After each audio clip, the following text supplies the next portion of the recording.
Hello, everybody, and welcome back to Murder Mystery Moon. You guys requested another one of these, and I'm so happy because I love true crime, but I kind of get hardcore. Like, I really need to research a lot. So a lot of this Airbnb trip, I was just researching more and more because I just keep finding new pieces of information. I just think it's juicy. Anyway, now we have drinks, and that's the first must-have drinks. Yeah, we'll get there. Yeah. We'll circle back on it. I don't know what this is called. Santa Slaughter? Yeah, we'll call it that. Oh, so that was right off the top of your head? That was nice. Like, she's a trained improviser. Or if Santa got slayed. Ooh. Santa slain. Mm-hmm. With the ho-ho-hos. Yeah. All four of us ho-ho-hos. So if you want to make it at home, it's really easy. I just got some pre-made hot chocolate from the store. You could grab a packet of hot chocolate. If you want to get fancy, you could make your own hot chocolate. Super easy to make. But we did a pre-made version, and I just warmed up some milk. I use cashew milk, but you can use regular if you want, or you could use water. But honestly, milk or something that's creamy will help mask the alcohol flavor. So I highly recommend that as opposed to water. And then you're going to want to grab 3 alcohols. I mean, you could switch these ingredients out, but these are the ones that I think are the best in this particular drink. And that is 1.5 ounces of Bailey's, 1 ounce of Kahlua, and then 1/2 ounce of creme de cacao. And you're going to stir all of that together, top it with some marshmallows, and we did a little splash of grenadine on the top to represent blood. Because it's spooky. Brave of you to assume that I know what an ounce looks like, but thank you. Just dump it in there. There's measurements for it. You could use a measurement little measurement cup. I mean, there's a recipe, but who cares? Alcohol to taste, everyone. Yeah. And also, taste. I feel like if you're super lazy, you could probably just dump some Baileys in there and call it a day. And call it a day. True. Without anything else. Yeah. Here's the thing. I've tested quite a few alcoholic beverages that are like hot beverages, and I don't feel like Bailey's gives me any buzz. It's not enough. It doesn't give me any buzz, but mixed with Kahlua, You could just and dump some creme Baileys. de cacao. What about Baileys and vodka? Now you're talking. That works too, but you will taste the vodka. Right. You will definitely taste the vodka. Well, unless you get a flavored vodka, maybe that would work. But try it out, test it out. Chocolate flavored vodka. We're talking about murder today, and it's very sad because this particular murder still goes unsolved, even though it was 40 years ago, almost 40 years ago. Yeah, and it should have been solved, I feel like, by now. But also I wanted to say this murder took place around Christmas time, which is why I chose this particular one. We wanted Christmas-themed murder. What's the matter, Gina? This is delicious. Also, Thank you. why do I get these eyes on my cup? Cut that, Gina. I'm allowed to say it. All right, I'm Asian. We gave her... That's a white man. Did you see my cookie That's a yesterday? white man. Oh my gosh. Gina, where you... Gina. She just left. She just You know left your frame. cookie got eaten. You can't show Your it. cookie got eaten. I ate it. Yes. Yeah. It was Vietnamese, not Chinese. It was Vietnamese. You need to stop was you. mixing There's up a trend. cultures. There's a trend here. I'm feeling attacked, but Okay, back to this murder. Sorry, Oh my love you. God. That was probably made in China. That's probably why. this is what Santa looks like to the moment. Anyways. Also, fun fact, did you know that back in the day, they used to gather around a campfire or a fireplace and tell ghost stories on Christmas? Oh, because Christmas was kind of like a Wiccan thing, right? I don't know. Pagan Before holiday. pagan, before But you know that song that's like, we'll tell scary ghost stories and tales of the glories of Christmas long, long ago. Oh my God, I Yeah. didn't even realize that. Right? And then even like Crazy. the ghost of Christmas. Anyway, this isn't a ghost story at all. It's a true crime story. And I want to set the tone because this took place in a really small town. What? You like that drink? Strong. It's strong. It's hitting her right in the butt. Right in the pussy. How does that make sense? It hit her in the... Why is anyway. it spicy? So this takes place in a really small town of Burke County, North Carolina. And this is the murder of Rhonda Hinson. Now, when I first looked up this murder case, Yes. I was just looking up like murders that happened around Christmas time. And I would come across videos and different articles of like various murders that happen around Christmas time. A lot of people get murdered around Christmas time. It's kind of crazy. Why is that? I think because emotions are high, like Damn. breakups And then happen around holidays. winter blues. People are lonely. People are resentful. Everyone's happy. And so people that aren't happy are like, oh, I'm not happy. And so misery loves company. But there wasn't a lot of information about this case. So originally I kind of brushed over it. I saw the Unsolved Mystery episode that came out originally in 1989 or 85. That's when I was born. Oh no. One of those 2 years. It was an odd number, but 1985. And they didn't really have a lot of information to go off. So this was the original case that everybody talks about. Any video that you watch, it all talks about this. This is how the case goes. So Rhonda Hinson was 19 years old. She was on her way to a company Christmas party. And after the company Christmas party, she was going to stay at a friend's house, one of her coworkers that lived nearby. And what happened was she went to her friend's house, but then she only ended up staying for a few minutes, and she decided to actually drive back home to spend the night. On her way home, she never made it because she was shot fatally in the back of her while she was driving. A bullet had gone through the trunk of her car and the back seat of her car and punctured through her heart, rendering her dead on the spot. She had maybe 10 to 15 seconds of consciousness, but then she must have been dead, after the autopsy found the trajectory of the bullet. They're like, yeah, there's no way she would have been conscious. However, when she was found, her body was actually found outside of the car, a few feet from the car, and her hands were positioned deliberately by her side. Yeah. So a couple weird things happened leading up to her death as well. Her mom had a premonition while this was happening. She woke up in the middle of the night. By the way, this was December 22nd at approximately 12:30 a.m. And so the mom actually woke up in the middle of the night and had a feeling that something bad happened to her daughter. And the feeling was so strong that she made her husband, she tried to go back to sleep a few times, but then she was like, no, I can't ignore this feeling. And she made her husband turn on the radio, and almost immediately reports came on the radio of a car accident that happened in the area. So the mom was kind of freaking out. She didn't want it to be true, so she sent her son, Bobby, to go see who it was.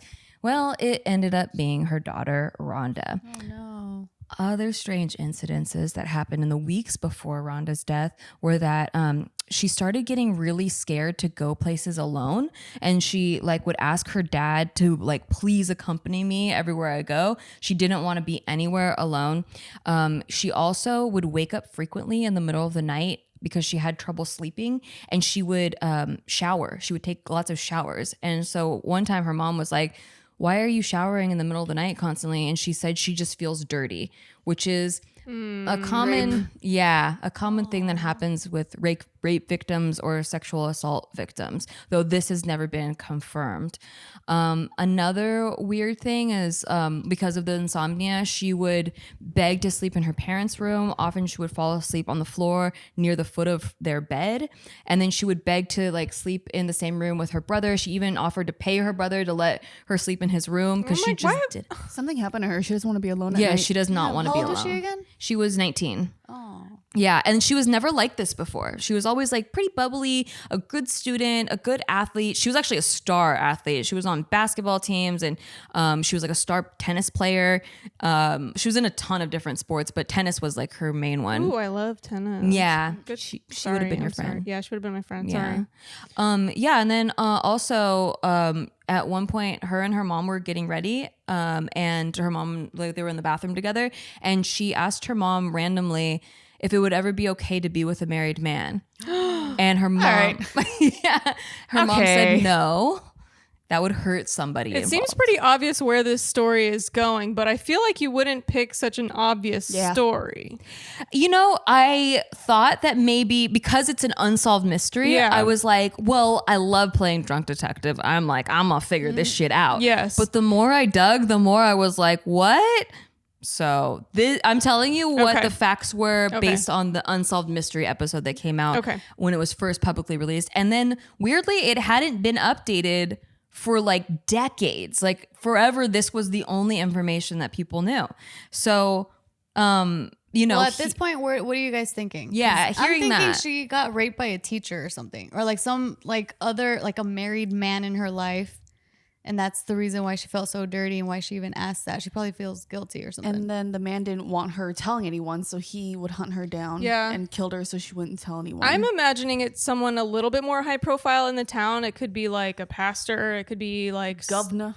governor, somebody a little bit more high profile than a teacher. But if she was in a lot of sports, it could have been a coach or something. Yeah. But yeah, it just sounds like somebody who was married, who maybe she kind of had a crush on. Like younger women sometimes do fantasize about older men before they really understand what they're getting themselves into. And then when the sex part comes, then they might freak out. So then maybe he raped her. And then dirty. Now she didn't want to say anything, but then maybe he was just like, oh, she's not handling it well. I got to get rid of her.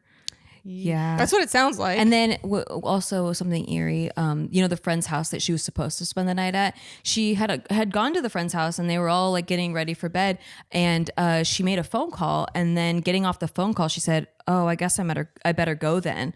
And then she decided to go. Oh, wait, say that again now? She said, I guess I better go then on the phone. Like in front of her friend? Yeah, kind of in a solemn tone. By the way, Rhonda was like a person that kind of kept her business to herself. So it was really hard. She didn't just talk about her problems all the time.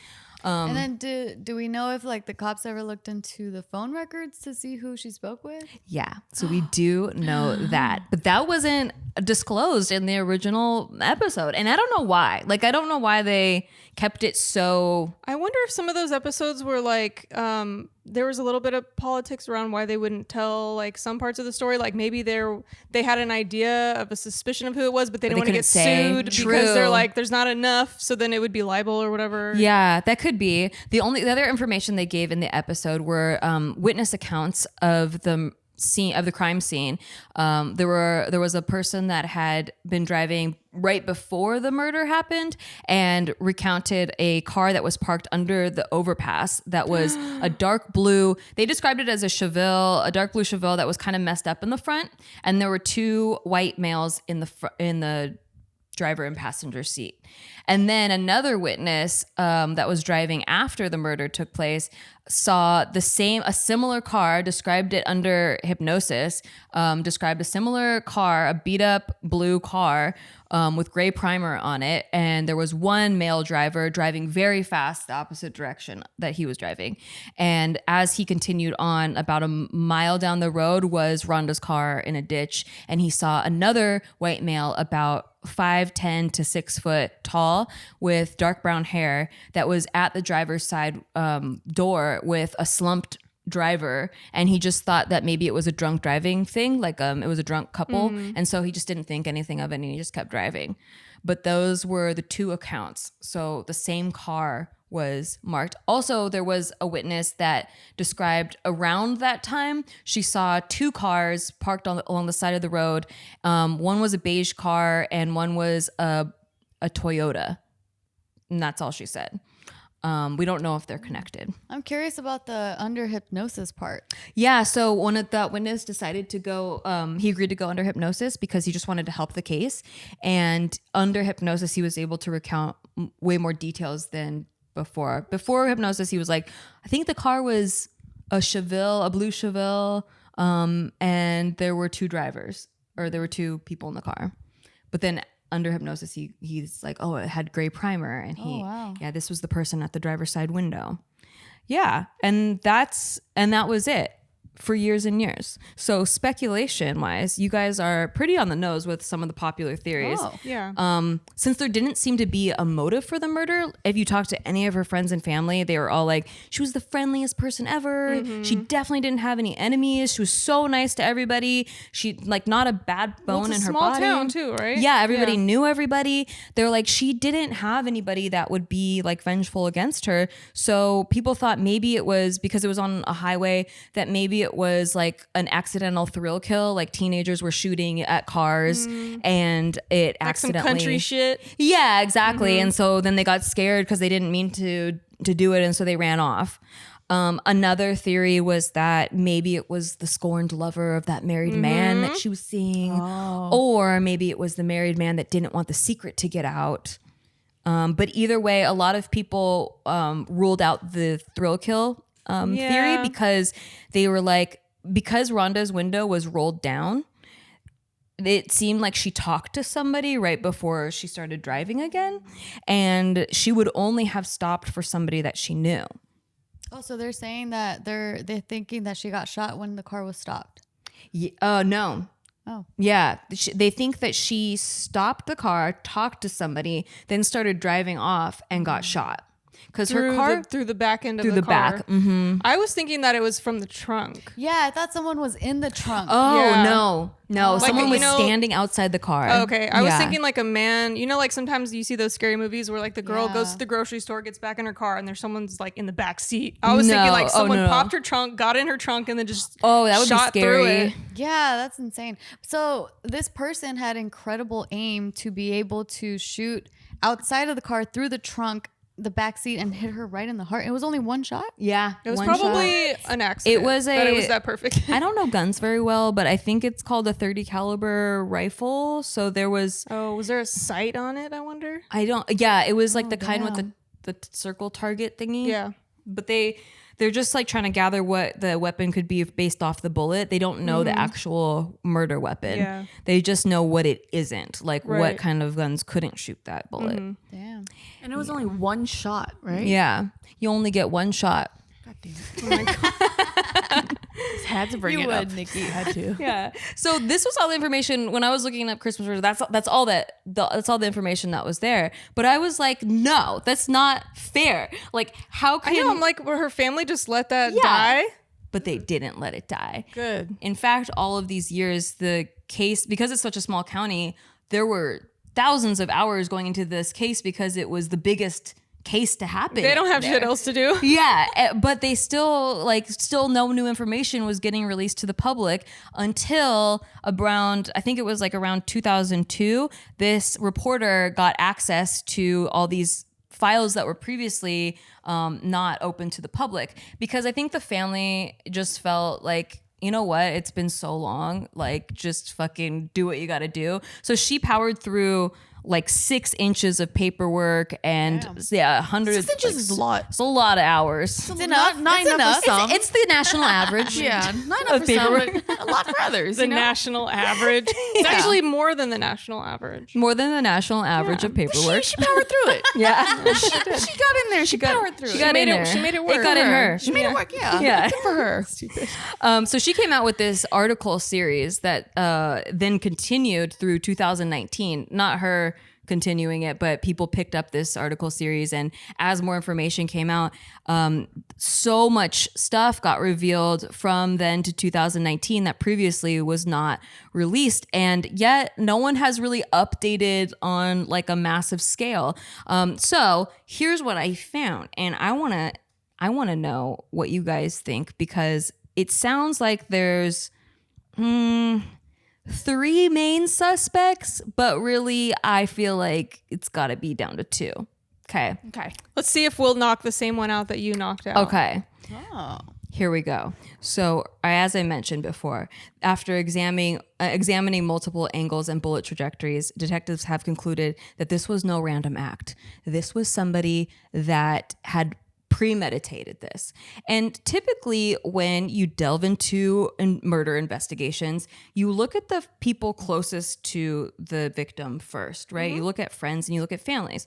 So, but there were so many people that were left uninterviewed, or at least the interviews did not go to the public or weren't put together in a case. There were dead ends, you know? If you want to have a nice smile and straight teeth, but you weren't born that way, Like guess me. what? You could, like you? If you weren't born that way. Yeah. If you weren't straight like Same. Jess, Yeah. I was born with straight teeth. We all had some fucked up and you mouths. and you don't want to go through 3 years of metal braces like me, you can pick up some Candid aligners.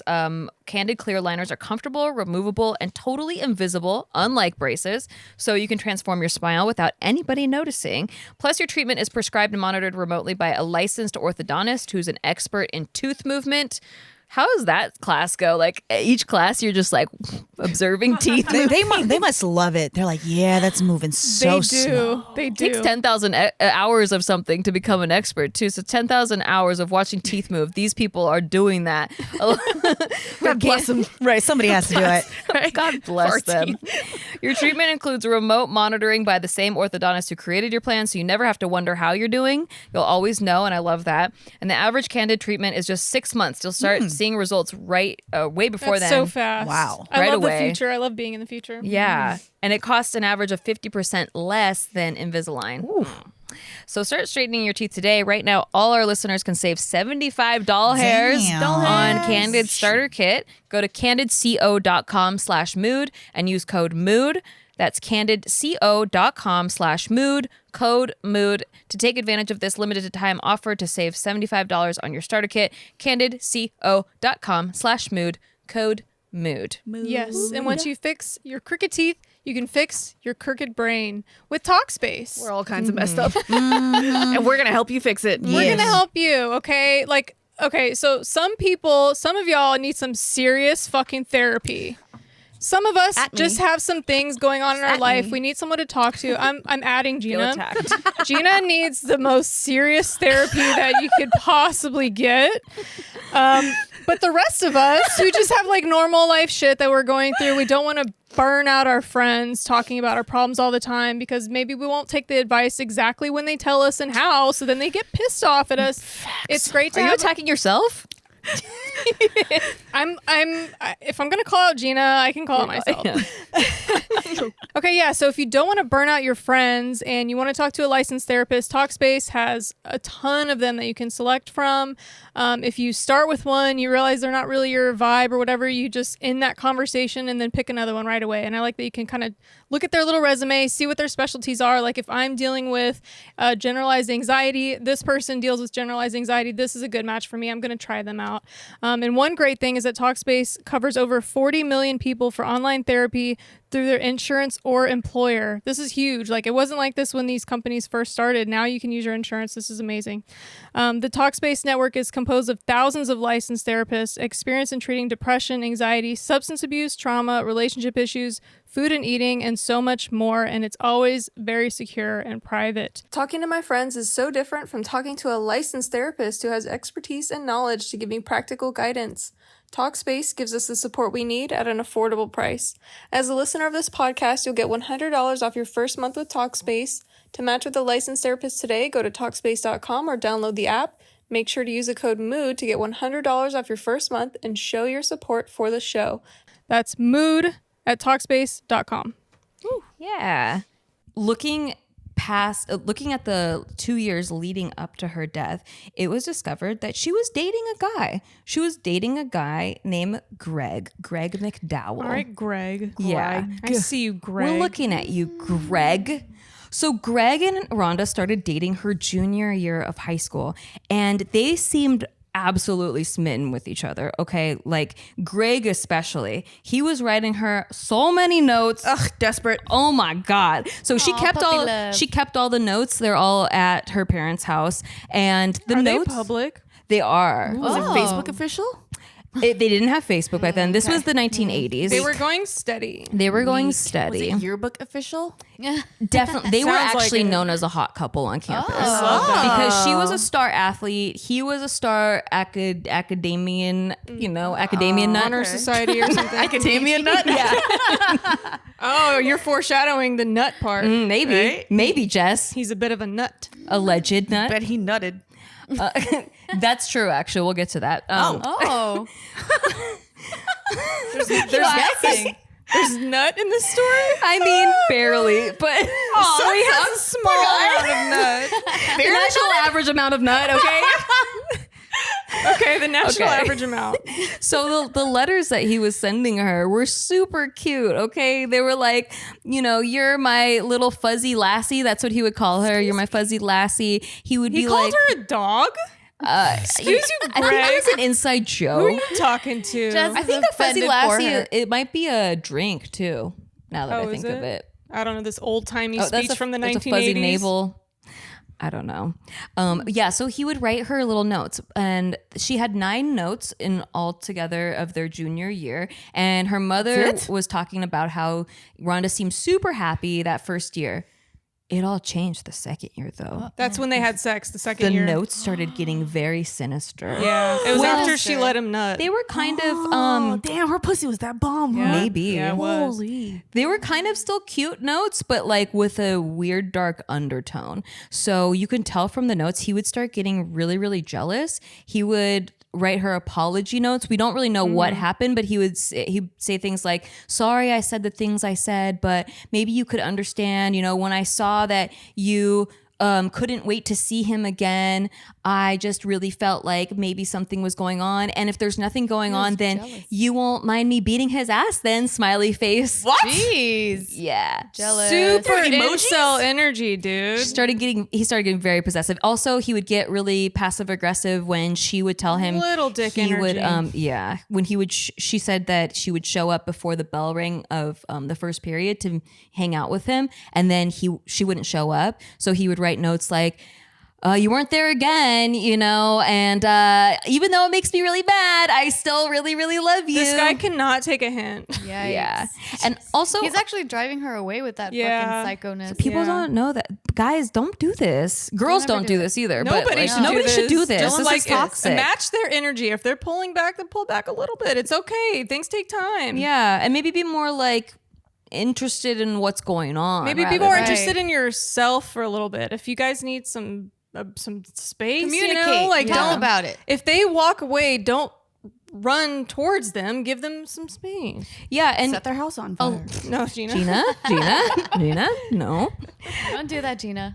During this senior year of high school, a lot of her friends and family noticed her demeanor change. So she used to be very smiley and bubbly and talk to everybody, and then Until a man entered her life. Sorry, go ahead. Maybe so. She got really reserved, and her grades started slipping. She used to be like a really solid straight A student, and then her grades started slipping. She was a lot more somber. Like she wasn't as smiley. She used to have a contagious smile. And so you can see in Greg's notes, he actually starts getting mad that she's not happy, and will be like some of the notes are like, I better see you smile again or else I'll shoot you with my shotgun. Ha ha ha, just kidding. So he had one. Are you kidding me, Greg? And then he would write like, where's that smile I used to love? Remember, I have a shotgun. You crushed it, Greg. You crushed better- her smile. You better smile or I'm going to decapitate you. Yeah, just kidding. Love your Brontosaurus unicorn. Psycho. Fuzzy brontosaurus. Greg is a psycho. Yeah. It was Greg. So Greg just really, really loved her so much. In a disgusting way. Yeah. In a way Obsessive that's way. all about him. It's not even about her. Narcissistic way. Yeah, and then all of her friends. So she had a best friend named Jill, and Jill Turner. And Jill and Greg left for college. So after they graduated high school, Rhonda just wanted to go work right away. She was sick of school. She didn't like it. It wasn't her thing anymore. But Jill and her boyfriend Greg went off to college, and he would write her all the time when he was away at college. He would just say how much he misses her and that he's crying without her. Oh, I forgot to tell you guys, during the senior year, he also wrote a note that was apologizing for pushing her. So he did get physical as well. Wow, domestic violence. We love to see it. And then there was a note that responded from Rhonda, which was saying, hey, thanks a lot for hurting my lip where my tooth hurts. No longer your fuzzy lassie, Rhonda. So he beat her somehow. Maybe. That indicates he put some sort her of physical. fire out. He killed her light. And I am upset He with you, smothered Greg. her flame. I am upset with you, Greg. Yeah, so he was writing her letters in college being like, I miss you so much, I miss you so much. But every time he would visit, he'd just get really like skeptical of anyone she was talking to or seeing. He was like He was digging probably into cheating all on of her. her information, like looking at through journals, would like spy on her, all kinds of stuff like that. At one point she came home with a potted plant. And he was like, or her mom said, where'd you get that potted plant? And she said, oh, Dawn from work gave it to me. And then Greg looked at her like really mad. And Rhonda was quickly like, no, he gave them to everybody in the office. And Rhonda worked with Greg's mom. And she was like, watch, your mom has one. When you go home, you'll see. She has one too. And then she like rushed to his mom's house to bring another plant. The same plant. Yeah. He also would comment on her weight a lot. Like he would send letters being like, you better lose 2 pounds by the next time I see you. I'm tired of Greg. Jeez. I'm sick of him. I want to beat his ass. He would also get mad if she bought anything new. So she would spend a portion of her paycheck buying him something every time. What the? Yeah, but if she ever bought anything for herself, Greg would like accuse her of wasting money and Damn. Whose money, bitch? My money. exactly. Yikes. Can you imagine being married to a man like that? I cannot. No. Thank God for the women that got all those divorces like leading up to the modern times so that we can get one so easily. Thank you, ladies. Love you. Yeah, Also, there were so many Gregs that they had to marry. also, this is gonna ding ding ding some bells in your head. Ooh, okay. Ding me. The car that Greg sometimes drove, Was a blue Chevelle, wasn't it? it was a blue Nova. My which daddy has a Nova. looks like a Chevelle, Wait, who has a Nova? My daddy has a Nova. and it was I don't know what fucked they up look in the front But they're and had like, primer on it. There we go. So people just don't know cars in that town. Yeah, I mean, it's nighttime. They're trying to describe what they Yeah. see, but I can't remember years like in it was cars. I'm Greg. really bad with them. But I Yeah. believe it was like a 1977 Chevelle was what was quoted, but a 1970s Nova looks just like it. Okay, maybe the editor can put those on screen. Yeah, and you because can see for yourself. I can't recall what they look like. I had but- to Google them, but yeah, look idea. at how similar these look. If someone asked me to describe a car, I honestly can't tell the difference between a Camry and a Honda. I just can't. Like, it's the same. Can I have Okay. theory? What? Theory is Greg raped her. That's why she's felt so dirty and showering all the time. Maybe she leaned on like a pier or something that's married also and fell for that married man. Like maybe she That was was trying Dan? to escape her relationship Yeah. because it was like an abusive And relationship. then Greg Yeah. tried to kill both of them. and then Greg tried to kill her. But I don't know about both, but that's my theory. Wait, going back to what you were saying about the witness seeing a driver and then like another driver slumped over. Yeah. Slumped over driver. That slumped over driver we're assuming was her? Was Rhonda, yeah. Oh, okay. Okay, I thought it was a man. Yeah, Okay. I No, thought that no. Yeah, there was a man at the at the driver's window, pulling the driver out, but she was all slumped over. Oh man, they saw the murder. Oh, yeah, God. yeah. They saw, or at least the The aftermath. aftermath yeah. of the murder. Yeah. They just thought like, oh, it's a drunk couple. Yeah, because the guy's car was behind this car, so there were two people on the site. Yeah, yeah. So pretty weird, right? However, there were a lot of also weird things that were about his father, Charles McDowell, the pastor. Oh, pastor. She banging the pastor. Ooh, I called it.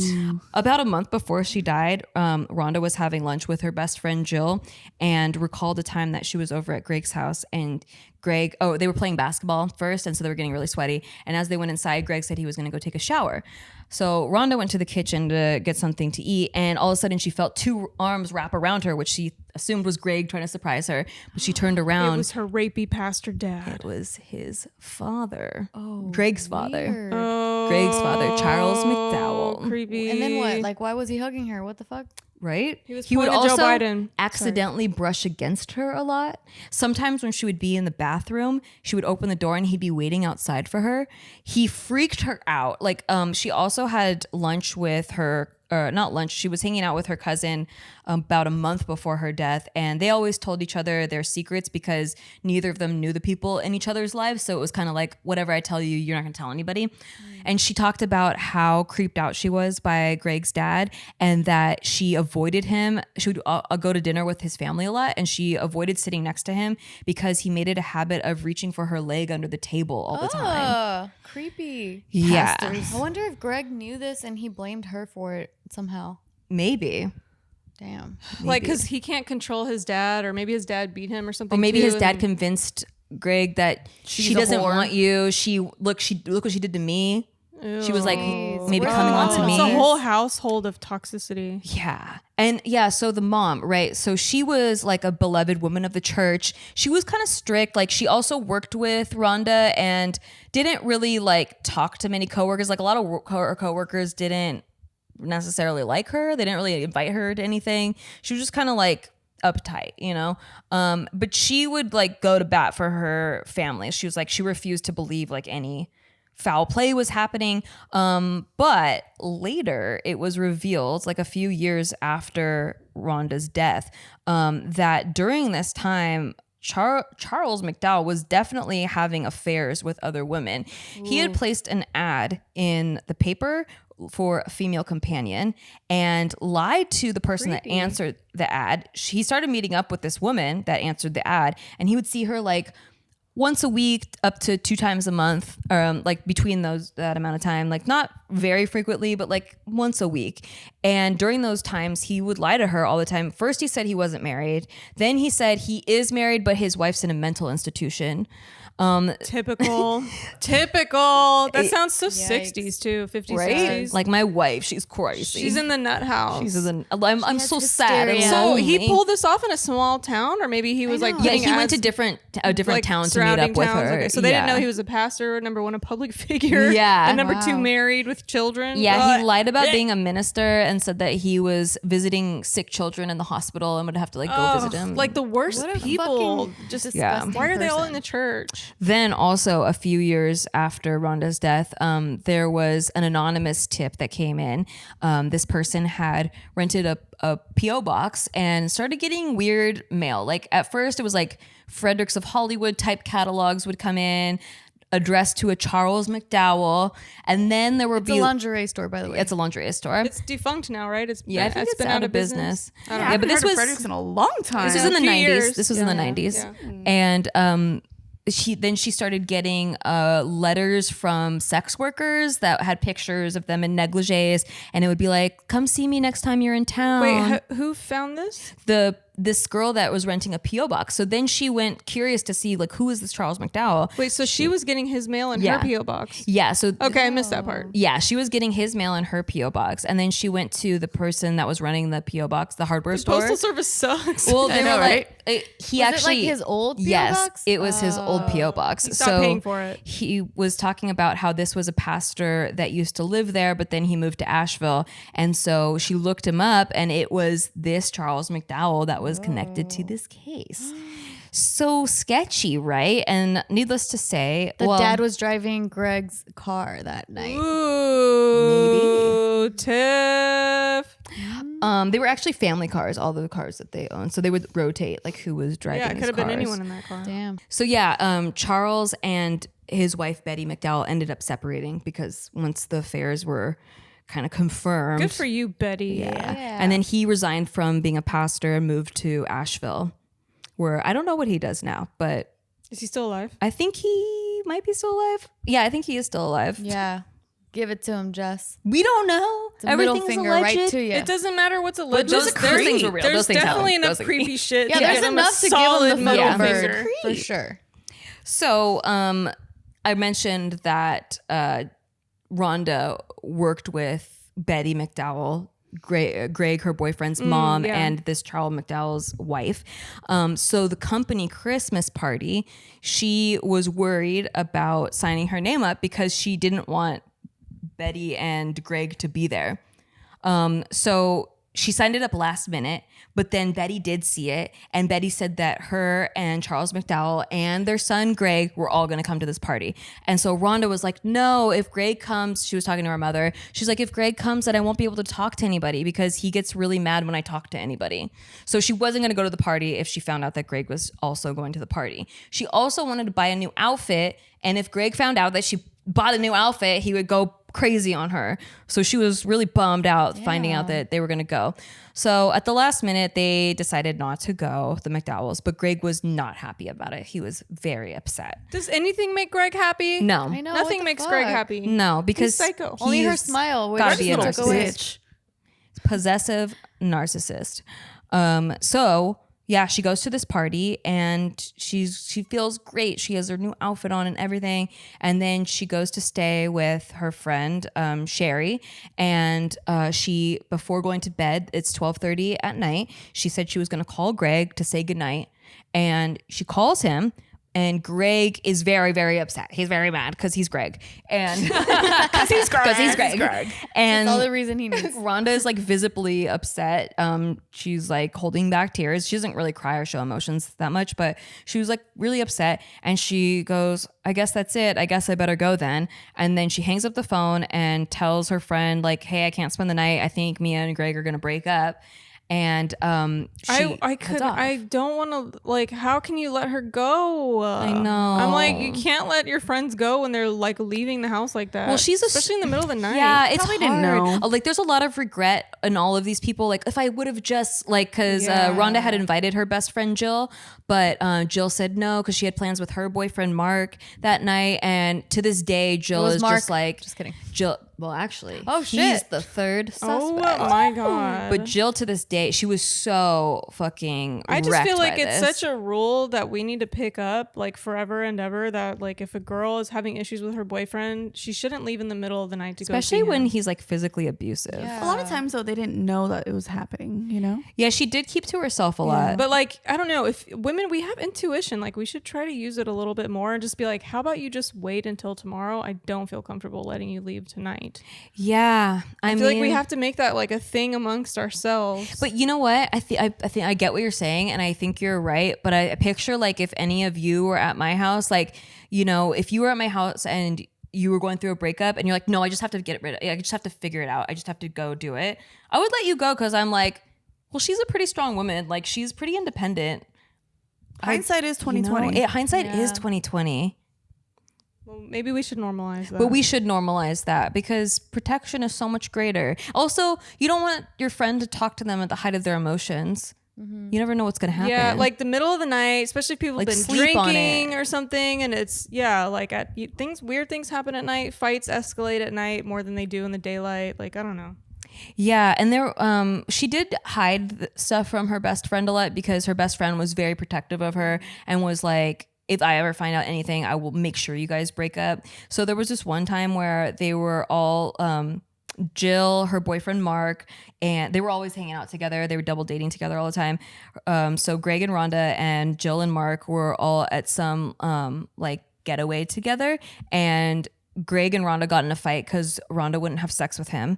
And then Greg went to the beach and tried to pick up other girls. And then Rhonda found out about it. So they got in a fight. Hell Yeah. no. God, I hate this guy. I He's know. like, so many guys are like him too, and it's disgusting. Even if he didn't do it, just fucking lock him up. I know. As I was reading through these articles, I'm like, oh, fucking asshole. Guys like this, you just gotta out psycho them. Yeah. Send me in. You just gotta recognize that first red flag and fucking peace out. One red flag, you're out. Set it on fire. Yeah. Also, what was weird too, there's a lot of weird stuff, obviously, but when Rhonda's parents found out that Rhonda had died, they called Greg right away and they're like, your girlfriend died. And he took 2 hours to get to their house, even though he only lives 15 minutes away. And when he got there, he was freshly showered and shaved. Oh. And he wouldn't make eye contact with anybody. He wouldn't talk to anybody. And then later in the night, Rhonda's mother came up to try to hug him. And as soon as she said, what are we going to do about Rhonda? Greg went to the bathroom and vomited everywhere. What? Yeah, he couldn't He talk about so did Rhonda it. without throwing up.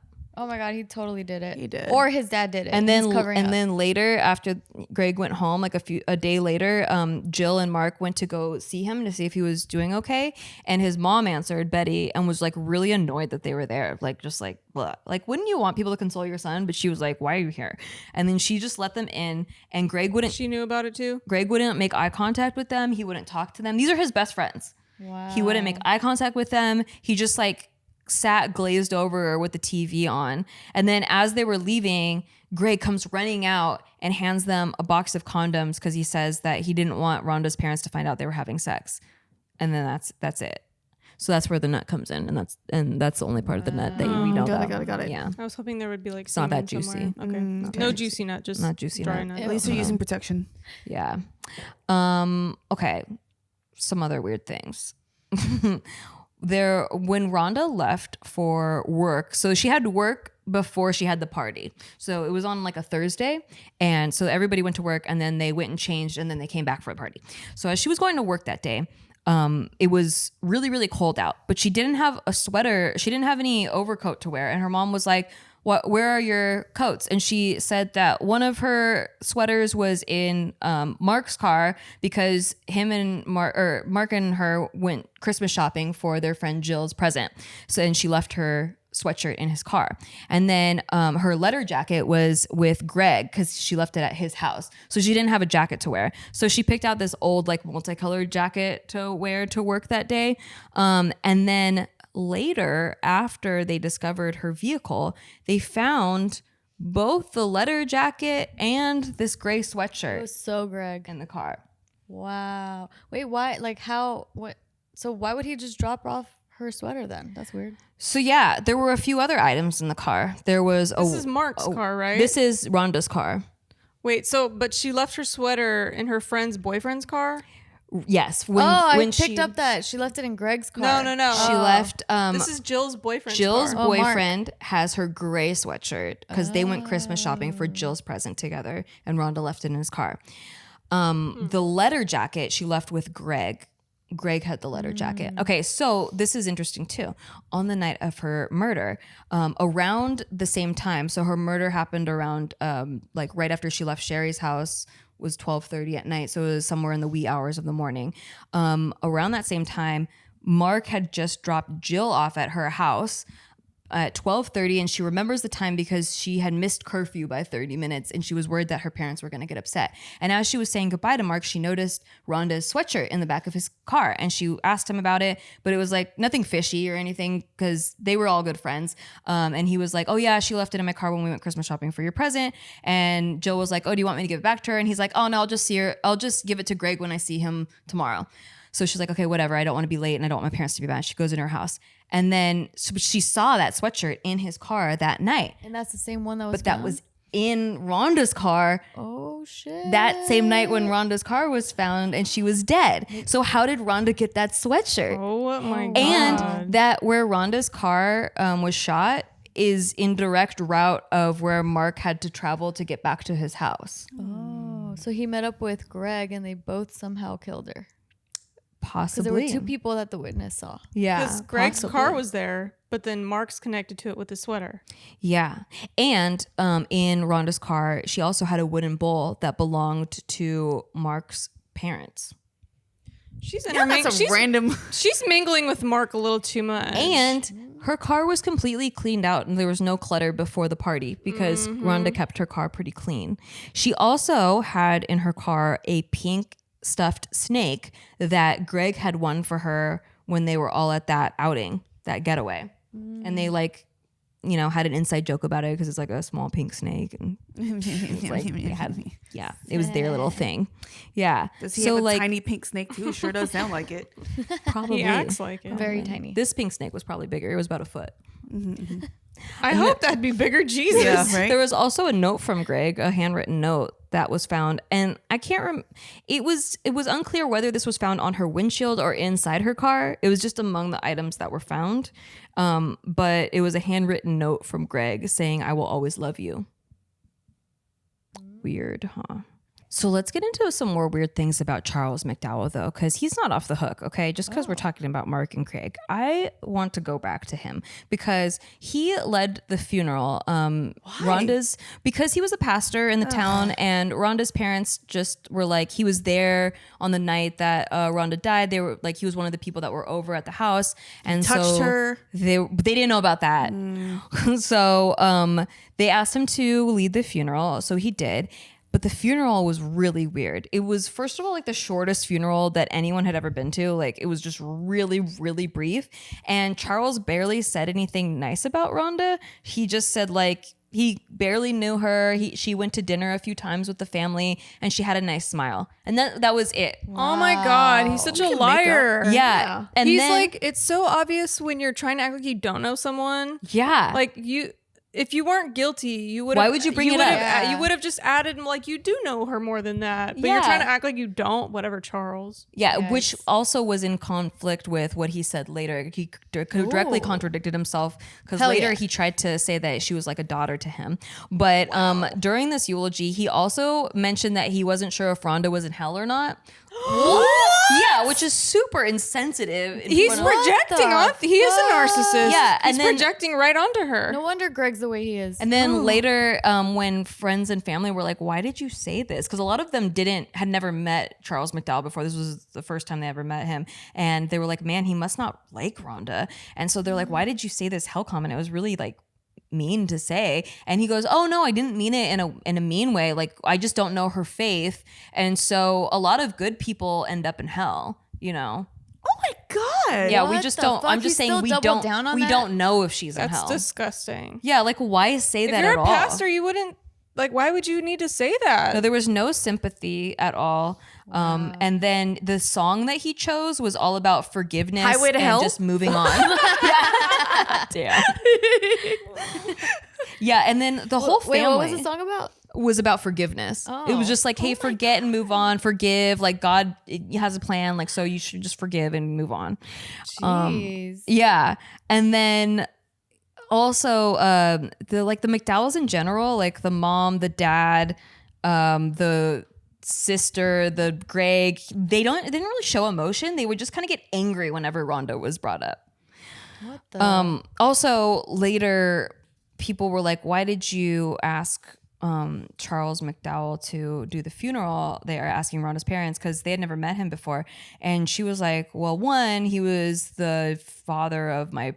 The boyfriend, but also like I think he did it, and I was kind of half hoping that he would confess in front of everybody. gosh, who Like, said he- this? Oh my god, the mom. Rhonda's mom. Oh my Oh, god, that's my damn. kind of bitch. Yeah. Dude, right? Wow. Yeah, so like one instance, her friend, Rhonda's mom's friend, Linda, asked Charles about Greg and how he was doing, and he was just quickly like, "Greg is fine." And Linda was like, "I'm afraid this will really hurt Greg for some time." And Charles McDowell was like, "No, it won't. Greg will be fine. He's going to forget Rhonda and this part of his life, and he's not going to let it bother him." Oh no, Greg did it. And then- Yeah, his dad they're knows about covering it. up for Greg. Yeah. He went to Rhonda's mom and was like, "Hey, you should forget about Rhonda. You should live for Bobby and her son Robbie. Like a carload of boys probably got behind a girl out at the time of night, or probably went behind this girl at the time of night and started shooting at her when That's such a bullshit made up. when she didn't react to one them." shot. Yeah. One shot. And then he said, "You'll never know who did this." He also said that Rhonda would be dismayed if she knew how the mom was acting. Wait, who said you'll never know who did this? Charles McDowell. The And dad, then, yeah. And then he said that Rhonda will what? Rhonda would be dismayed if she knew how the mom was acting. He's like concerned? gaslighting. Yeah, exactly. So later, the Hintons hired a private investigator and the private investigator advised them to record all conversations regarding Rhonda's death.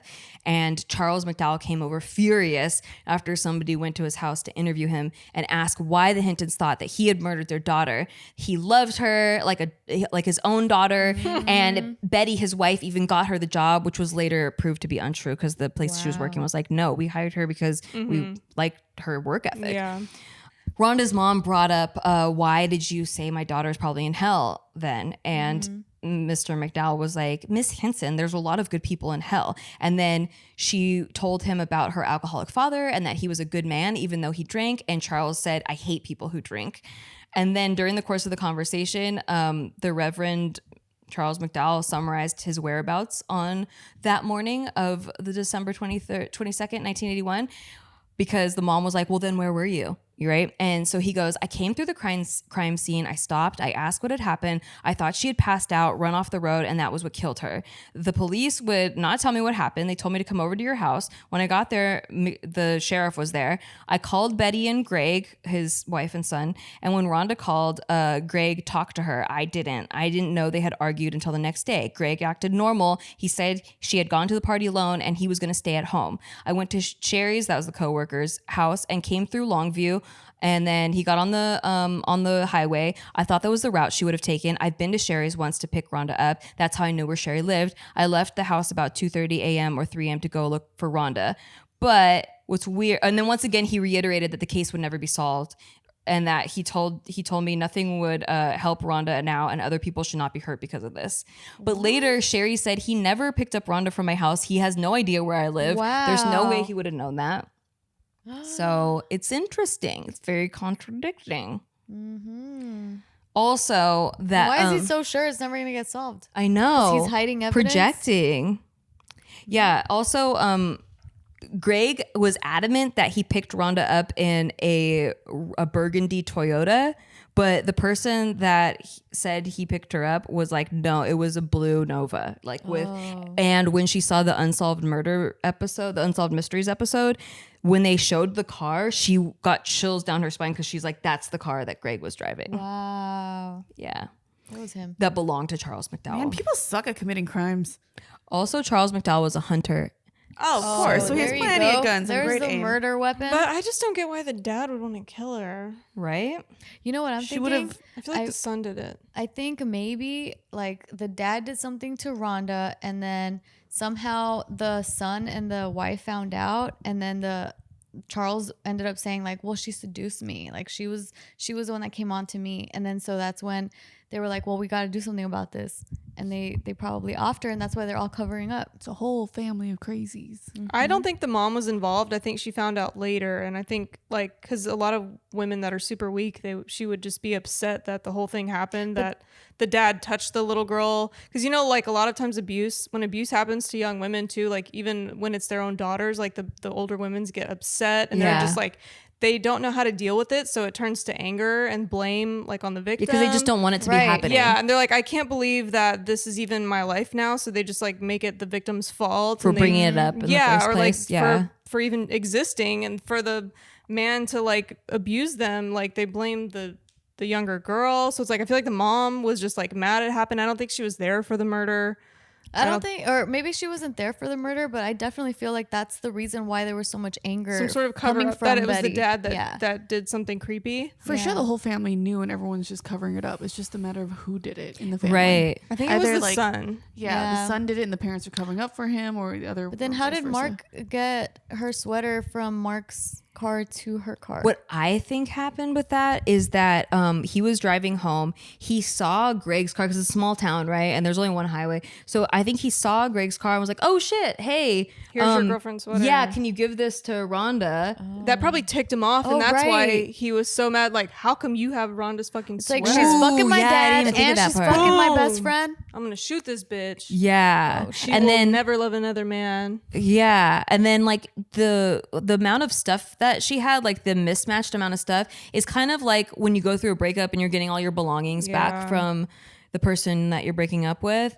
So it seems like they met up, Rhonda and Greg met up. Greg gave her back all her stuff. Oh. Probably wanted to like resolve That's how he things. got her to leave his friends. Like, we're breaking up right now. You need to come get your Yes. shit. Yeah. Like that. Yeah. So I guess I better leave, you know. And so she goes to meet up with him and get Yeah. those things, and then maybe as she's leaving, he's like, "No, I can't fucking deal with this." That's exactly what I think. I honestly also think that it wasn't he didn't plan to kill her. I think he wanted to scare her, like maybe pop her tires or like aim for like But then he shot her right in the yeah. heart. Because if you look, the Damn. bullet is aimed downwards. Yeah. So, but then the hill, she was driving up a sort of slant. Oh no. So yeah, I think he didn't mean to hit her, but still, like, But then why drag her out and then leave her on the side of the road? With her arms oh, down. okay. So that part, I told you there's a bunch of suspects. One group of suspects that got ruled out right away were the people that were first on the scene. So there were a couple party goers that found her right away. And I think they might have thought she was a drunk driver and was like trying to pull her out, and then realized that she's, like, bleeding shit, all over she's her. dead. Yeah. And Just like left? left her and then went to the police. Because there was no DNA stuff back in the 80s, They were right? actually, there's no DNA, and they were Yeah. actually really terrible with handling the evidence. Everything was tampered with. Like they can't find like half of the things anymore. Yeah, Saliva. it was really bad. So it's a lot of the reason why this case goes unsolved. Also, there were so many detectives. One of the detectives analyzed that Charles McDowell has traits of a psychopath, but appears to be very intelligent and calculated. And it's more likely that maybe he convinced Greg that Rhonda was causing him stress and grief, and that if anything were to happen to her, that she probably deserved it and the family shouldn't suffer because of it. So, And he hides behind being a pastor, so no Traits one of a sees psychopath. that. Yeah. yeah. one other thing that I thought was kind of funny when I was researching this case is that psychics were involved 3 times. They use psychics a lot in police investigations. I think like when they can't find something, they're like they're so desperate that they just are like, fuck it, let's go to a psychic. It's and see so what funny, they say. but they like don't want to admit it, but then they use them a lot. Yeah. That's why that TV show is so good. Yeah. Psych. So the first psychic was hired by the parents of Rhonda because they were just so desperate. They're like, they wanted answers. So I can understand that. And the psychic said she knows for sure that it was Charles McDowell. Ooh. The second psychic was hired. I don't know if hired or she just wanted to contribute. After it had been so many amount of years, another detective met with her, and the detective says that he does not believe in psychics at all, but then this psychic told him a word that has such significance to him that nobody else would have known this word or what it meant, and so it sent chills down his spine, and he agreed to like meet with her. And this psychic said that it was definitely Greg McDowell and that it was a passion killing, like he wanted Rhonda to stay and she decided to leave, and then he picked up a gun and just shot but didn't like intend to kill her, and then he felt incredibly guilty for what he'd done, and so she thinks the parents just try to convince him to forget about it. And then the third psychic drew pictures of who she thought I don't know if it was a he or she, but who they thought killed Rhonda, and she drew 2 pictures not knowing very much about the case, and one looked exactly like Greg McDowell and the other one looked exactly like Mark's new wife, Faith, which was so weird and freaked Faith out. She's like, I don't know why this person What drew happened me. with Jill and Mark? They broke up? Oh yeah, so Jill and Mark broke up because Mark was like not into Rhonda's death at all. Like psychic, Totally not into it at all. I'm like, not about it. Mark was like, get over it. Like she died, and she Jill was died. like just totally torn up. It's her best friend, and so he didn't console her at all. He was just like, I just don't want to think about it anymore. So they ended up breaking up because of that. And then within a year, he ends up marrying this girl, Faith. Dude, all these guys suck. Yeah. So bad. And Faith was a mutual friend of all of theirs. Like she knew Rhonda, she knew Greg. She was wait, so Faith was already in that circle. kind of, but like as just an acquaintance. And then they got married a year after breaking up. Less than a year. Oh my god. And Jill went to the wedding. what? I know. It's tea, guys. That's how small of It's a a small this town, is? okay? It's a small town. I could never. Yeah. But that's how the case remains now. That's it. Like there's not enough evidence. They tried to take DNA samples. They did find DNA samples of someone unknown on one of the outfits she was wearing, but they are not allowed to take DNA samples of people that they suspect unless those people commit crimes. So, or they volunteer their DNA samples. But so they really like can't reopen the case because they don't have enough evidence. Oh Wait, man. so right now you can't collect someone's DNA? You can't unless they get caught with a crime. Then their DNA gets sampled. I didn't know that. Do it like in But the they can- 23andMe. They can got everyone. request it. That's why there's those conspiracies that like they want everyone's if they're enough of a DNA. suspect if they can get a judge to court order it. No. Yeah, but they'd have to have enough probable cause. Just do it like they do on TV. Just like offer him a cup of water and be like, "Oh, thank you," and then take the cup. Would you like a piece of gum and you just follow him to the trash And then can? just frame them for a different crime and then Yeah. get the DNA and then link them to that crime. God, we'd be great detectives. The psychic, the Causing second fucking psychic, chaos. the one that thinks Greg did it, the second one that got that word that meant a lot to the detective. She described Greg's office to a T, had never been there, and said to look for this picture of his wife that's sitting on a certain shelf, and like described it in detail and said that the wife actually looks a lot like Rhonda. And So Greg got married after all this, and Yeah. the wife I can't looks like believe a Rhonda. woman would marry him. yeah, and then Well, so she probably didn't So know. when he went to Greg's office, he found everything exactly like the psychic said. Wouldn't this be like in the public eye? This whole case was in the public eye and a bitch still married Greg? Yeah. But like Was I she said, also friends? this part wasn't really publicized. Like this didn't get publicized until the 2000s. fact that he was a suspect? So it was like 20 years later. Yeah. Damn. Yeah.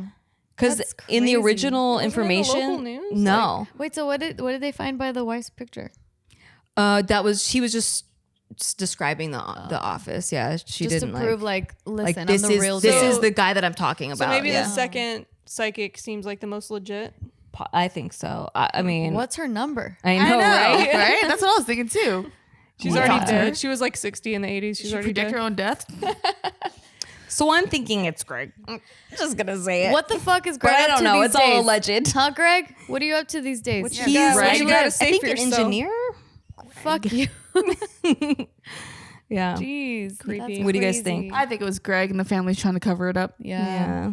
I think so too. Yeah. I mean, the original detective on the scene said, I think it's the boyfriend, but he didn't have enough evidence. And so they kind of shushed him.